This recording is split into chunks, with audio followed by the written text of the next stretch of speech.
First thing, you notice I never use the word chakra, because that closes, we could use the word, but I don't use it because people have associations from their past with it. Other people, they hear the word and they think, oh, that's just spiritual junk, and they shut down.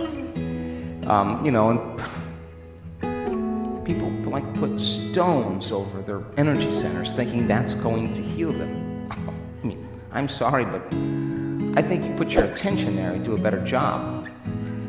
But it's the placebo, But are those energy centers, the first 3 energy centers, bad? No, they're not bad at all. Those 3 centers are centers of survival. And if you're going to cause a species to exist into perpetuity, you make procreation really pleasurable so that you do it. If the second center has a lot to do with consumption and safety, then it makes sense that when you feel safe and you have food and shelter, it's in balance. But it also means that consumption of food can be really pleasurable as well. And when you take on challenges in your life and you really succeed in them, it takes energy to even get up and get out of bed. You use your third center. But all of these 3 centers are consumers of energy, drawing from the vital field. It's an expenditure of the life force in the body. And these centers can easily be in balance because most organisms in nature, if you study species in nature, they have a respect for mating, the timing of mating. They have a way that they don't overconsume. They're in balance. They're not swinging from don't eat anything to then overeat. Don't abstain from sex and then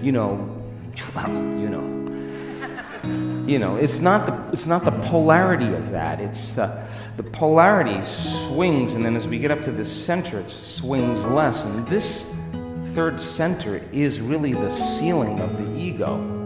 That's power. And Tolkien's books about, Lord of the Rings, the ring was power. And throwing the ring meant giving up power and for something greater. And it's love. That's the greater frequency. So each one of them have their own frequency. And all frequency carries information. Frequency, energy, has an intent.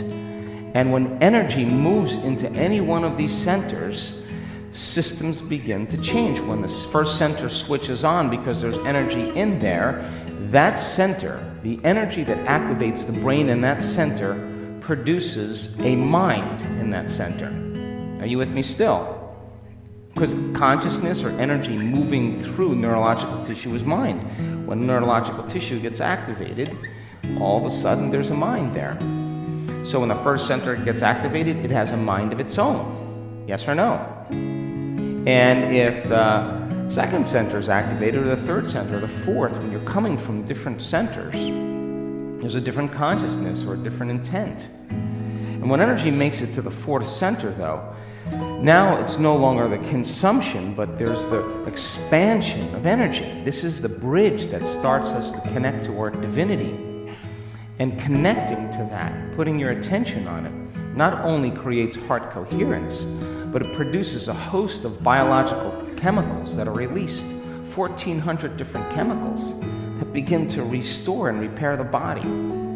When you feel gratitude, when you feel love, when you feel freedom, this is a different frequency. When you care for another, this is where selflessness starts. This is all selfish.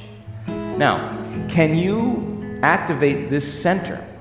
And when you activate this center, can you make love to somebody? Hello? Is that a yes? So now you're doing it in a giving way. The consciousness is different than just when it's from the first center. You understand? So then when you have two coming together as one, and there's true love, and it's done in that vein, in that way, that manner, then there's a beautiful exchange of energy, and there's a growth, or there's a summation of energy. It's not the opposite. So As energy, an enormous amount of energy sits in the first center. When energy can move into the second center, as I said, because you feel safe, and when you feel safe in your environment, your body's more in balance, and you can consume and metabolize and digest and secrete and eliminate. All those biological functions take place in the second center.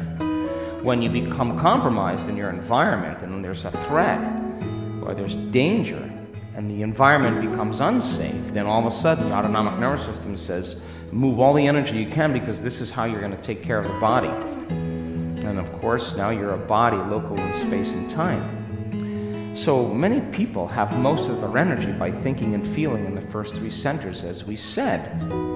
And the incoherence that's created in the brain, the emotions that are stored in the first three centers for years of unconsciously thinking and feeling the same way, is taking thought and storing it as energy in one of these lower centers. So then, if you're living in the survival world, then it takes a lot to open your heart because it goes against the survival gene. You don't want to open your heart in survival because you would be prey. You would be vulnerable. You wouldn't even sit still, close your eyes, go within. All of that goes contrary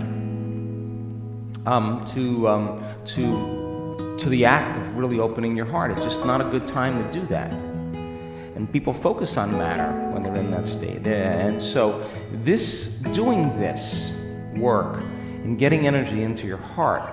When I was at the Heart Math Institute like 10 years ago, and we were looking at all the research together, I looked at all the research. And the heart, once the energy makes it to the heart acts as an amplifier. Once it makes it here, the energy goes all the way up, all the way to the brain, right to the thalamic gate, right into the brain, and the brain starts going into greater degrees of coherence. In fact, we have brain scans that hopefully we'll show you this week where people are in super coherence, really high level of coherence in their brain. Because as they start moving energy into their heart, the brain can take on more energy. Now here's the cool part. The energy that they feel in their brain, what we measure is in delta, is in theta, is in alpha, is in beta, is in high beta, and is in gamma. It's a really organized brain. Now, I'm building this model because not all of the pieces, how you described it, fit. So then, what we've seen, and we were just looking at brain scans during the morning break, when you see a person relaxing, doing this work and surrendering and letting go a little bit more, all of that is switching on the parasympathetic nervous system, the nervous system of growth and repair, the nervous system of relaxation. And so some people are tuned up into the sympathetic nervous system their whole life and they don't even know they're there. It's just the way they are. But when you start relaxing and you start opening up and you start connecting to that energy because your attention is on it, and your nervous system starts to begin to slow down. When you start getting those really organized low alpha brainwave patterns, low theta brainwave patterns, you're losing a level of awareness that begins to open that thalamic gate, because that gate is closed up most of the time in survival. So as you start relaxing, it starts opening up. You start opening up, and it's the parasympathetic nervous system carrying those coherent theta wave patterns. Those waves start to summate. They start to build on one another. And right off of that theta brainwave pattern, the low alpha, here comes gamma. The body's so relaxed that it can become excited.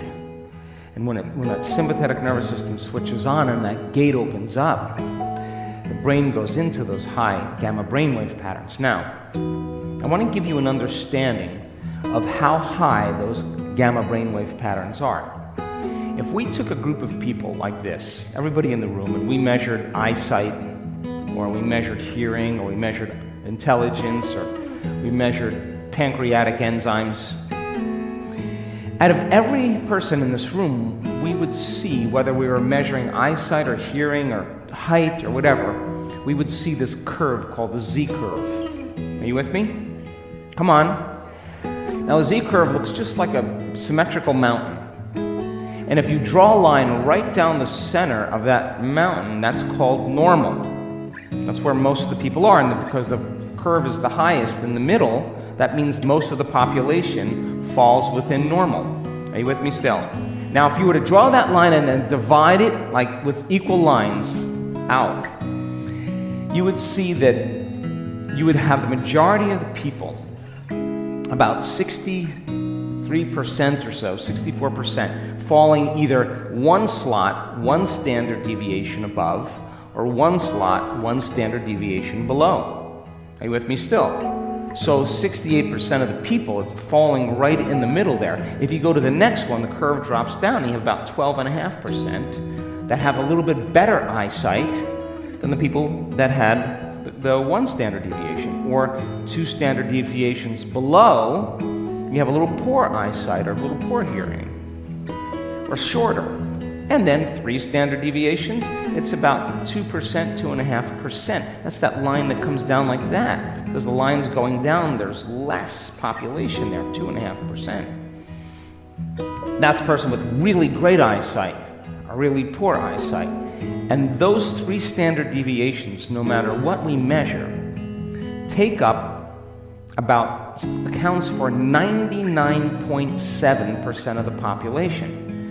So 99.7% of the population, no matter what we're measuring, is 3 standard deviations above or 3 standard deviations below. And when we do brain scan measurements, we see blue or we see red. The blue represents really low, the red represents really high. The thicker the blue line, the more further away, the thinner the blue line, the thicker the red line. So we have ways to measure or at least view it.